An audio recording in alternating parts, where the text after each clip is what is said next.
Hello everyone, welcome to Notes Fire. आज का हमारा टॉपिक है सेल हार्वेस्टिंग मेथड। इसका साइनॉप्सिस है introduction, definition, types of cell culture, methods of cell harvesting, factors affecting cell harvesting, importance of cell harvesting, conclusion, reference. First है introduction. Cell harvesting एक महत्वपूर्ण प्रक्रिया है जिसका उद्देश्य सेल कल्चर से सेल्स को सावधानीपूर्वक निकालना होता है ताकि वे आगे के प्रयोगों जैसे एनालिसिस, सब कल्चरिंग और प्रोडक्ट एक्सट्रैक्शन के लिए उपयोग की जा सके। सही तरीके से सेल हार्वेस्टिंग करने के लिए सेल वायबिलिटी और इंटीग्रिटी बनाए रखना संभव होता है। सेल हार्वेस्टिंग क्या है?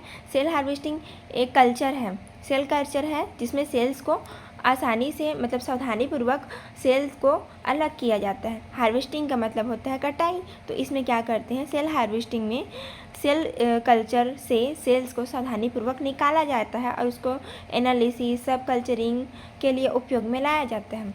नेक्स्ट है डेफिनेशन। सेल हार्वेस्टिंग कोशिका कटाई कहते हैं इसको। तो सेल हार्वेस्टिंग क्या है? सेल हार्वेस्टिंग वह प्रक्रिया है जिसमें कल्चर मीडियम से सेल्स को अलग करके एकत्र किया जाता है। एडहेरेंट सेल्स अर्थात संलग्न कोशिकाएं।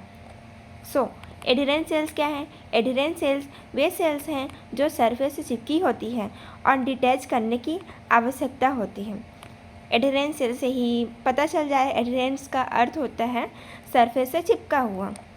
नेक्स्ट है सस्पेंशन सेल्स। सस्पेंशन का अर्थ होता है निलंबन कोशिकाएं। यहाँ सस्पेंशन सेल्स वे सेल्स हैं जो स्वतंत्र रूप से मीडियम में तैरती है और सेंट्रीफ्यूगेशन से जिसे अलग की जा सकती है।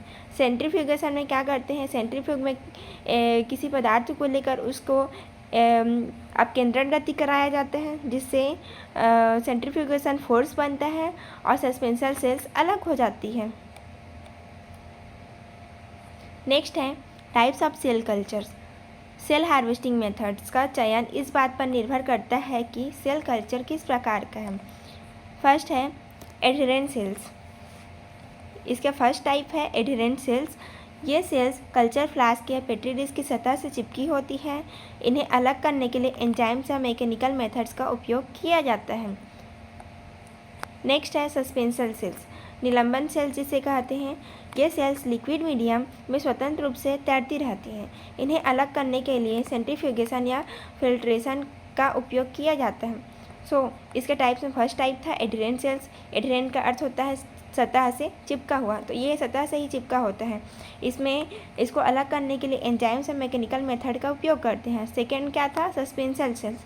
सस्पेंशन सेल्स क्या था? तैरती हुई सेल थी जिसमें सेंट्रीफ्यूगेशन फोर्स लगाकर उसको फिल्ट्रेशन किया जा रहा था। ठीक है। नेक्स्ट है methods of cell harvesting. Cell harvesting की विधि सेल टाइप, एक्सपेरिमेंट की आवश्यकता और फाइनल एप्लीकेशन पर निर्भर करती है। इसमें फर्स्ट है सेंट्रीफ्यूगेशन। इसके फर्स्ट मेथड क्या है? सेंट्रीफ्यूगेशन। इस विधि में सेल्स को कल्चर मीडिया से अलग करने के लिए हाई स्पीड सेंट्रीफ्यूगेशन का यूज़ किया जाता है। सेंट्रीफ्यूगेशन के दौरान डेंस सेल्स नीचे तल में जमा हो जाते हैं और सुपरनेटेंट की हटा दी जाती है। डेंस सेल्स क्या होते हैं? नीचे तली में जमा हो जाते हैं और सुपरनेटेंट को हटा दिया जाता है। यह तरीका सस्पेंशन कल्चर से सेल्स को कलेक्ट करने के लिए सबसे आम है। यहाँ पर दिया गया है, ये क्या है? सेंट्रीफ्यूगेशन फोर्स है। सेंट्रीपिटल फोर्स लगता है जिसमें सेंट्रीफ्यूगेशन का इसमें डायग्राम बना के बताया गया है यहाँ कि ये सेंट्रीफ्यूगेशन जब हम लोग करते हैं किसी सेल्स का तो इस टाइप से रोटेट होता है जिससे सेंट्रीपिटल फोर्स लगते हैं और ये सेंट्रीपिटल फोर्स के द्वारा जो मैटर होता है उसमें से जो भी सब्सटेंस है उसको अलग कर लिए जाते हैं। ये आपका सेंट्रीफ्यूग का डायग्राम है। ठीक है। तो इसमें आफ्टर पैलेट में जमा था, सुपरनेटेंट था। पहले कैसे था? सबसे पहले हम किसी सेल्स सस्पेंशन को ले रहे थे तो ये पूरा इसमें घुला हुआ था। बाद में इसमें सेंट्रीपिटल फोर्स लगा, सेंट्रीफ्यूगेशन में जब इसको घुमाए, रोटेट किए तो ये सुपरनेटेंट अलग हो गए, अब पैलेट में जमा अलग हो गए। तो इस प्रकार से बिफोर सेंट्रीफ्यूगेशन, आफ्टर सेंट्रीफ्यूगेशन, तो तली में जमा बैठ गए, जो सब्सटेंस हमें चाहिए था उसको अलग कर लिया जाता है इस प्रकार से। नेक्स्ट है फिल्ट्रेशन। इस विधि में सेल्स को अलग करने के लिए मेम्ब्रेन फिल्टर या मेश फिल्टर का उपयोग किया जाता है। यह तरीका विशेष रूप से शियर सेंसिटिव सेल्स के लिए उपयोगी होता है, क्योंकि सेंट्रीफ्यूगेशन के मुकाबले अधिक कोमल होता है और सेल्स को नुकसान नहीं पहुंचता। फिल्ट्रेशन में क्या करते हैं, फिल्टर पेपर्स का यूज़ करते हैं, मेम्ब्रेन फिल्टर्स का यूज़ करते हैं या मेश फिल्टर्स का यूज़ करते हैं, जिससे सेल्स अलग हो जाते हैं। नेक्स्ट है सेडिमेंटेशन अर्थात अवसाधन विधि। इस विधि में सेल्स को ग्रेविटी के प्रभाव से धीरे धीरे तल में बैठने दिया जाता है, फिर सुपरनेटेंट को अलग कर दिया जाता है। यह तरीका एडहेरेंट सेल्स या बड़े साइज़ के सेल्स को अलग करने के लिए उपयोग की जाती है, लेकिन यह प्रक्रिया अधिक समय लेती है। नेक्स्ट है फ्लोक्यूलेशन मतलब फ्लोक का मतलब क्या होता है, झुंड होता है। तो यहाँ झुंड बनाने की प्रक्रिया या विधि के द्वारा हम सेल्स को अलग करते हैं। तो इस विधि में विशेष केमिकल्स या पीएच एडजस्टमेंट का उपयोग करके सेल्स को आपस में क्लम्प बनाने के लिए प्रेरित करते हैं, जिससे वे बड़े एग्रीगेट्स बना लेते हैं और आसानी से अलग किए जा सकते हैं।